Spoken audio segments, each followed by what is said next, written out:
जनता party स्थापनेला 46 वर्ष पूर्ण झाली. 47व्या वर्षात आपण पदार्पण करतो.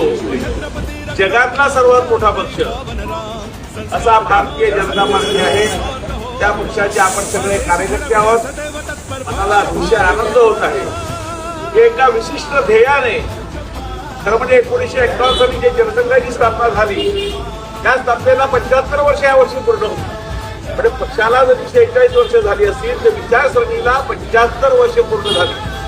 या विचारसरणीने अनेक लोकांनी दिग्गज लोकांनी काम केलं म्हणून आज आपल्याला या देशामध्ये चांगले दिवस आले आहेत. आज देशाच्या पंचायतपासून राष्ट्रपतीपर्यंत भारतीय जनता पार्टी एका विचारधारेची अंत्योदय सुशासन रांगेतल्या शेवटच्या माणसाचं जीवन सुसाह्य करण्यासाठी लोककल्याणासाठी चांगला आयु आरोग्य ऐश्वर्य होण्यासाठी या देशाचे पंतप्रधान आदरणीय मोदीजी आणि महाराष्ट्राचे लाडके नेते आपल्या सर्वांचे देवा हो अतिशय चांगल्या प्रकारे काम करतात.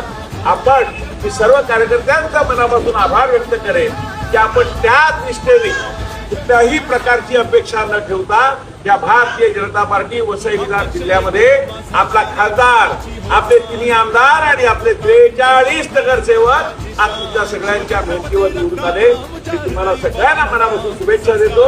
एक विनंती करतो की आपल्याला चांगलं काम करायचं आहे आणि या वसई विधान नावासमोरमध्ये भारतीय जनता पार्टी एक नंबरची आहेत. यापुढे कायम राहील यासाठी आपण अनेक कार्यक्रम करायचे आहेत. मनापासून सगळ्यांना शुभेच्छा. धन्यवाद. नमस्कार. जय भारत. भारत माता की जय. वंदे मातरम. वंदे मातरम.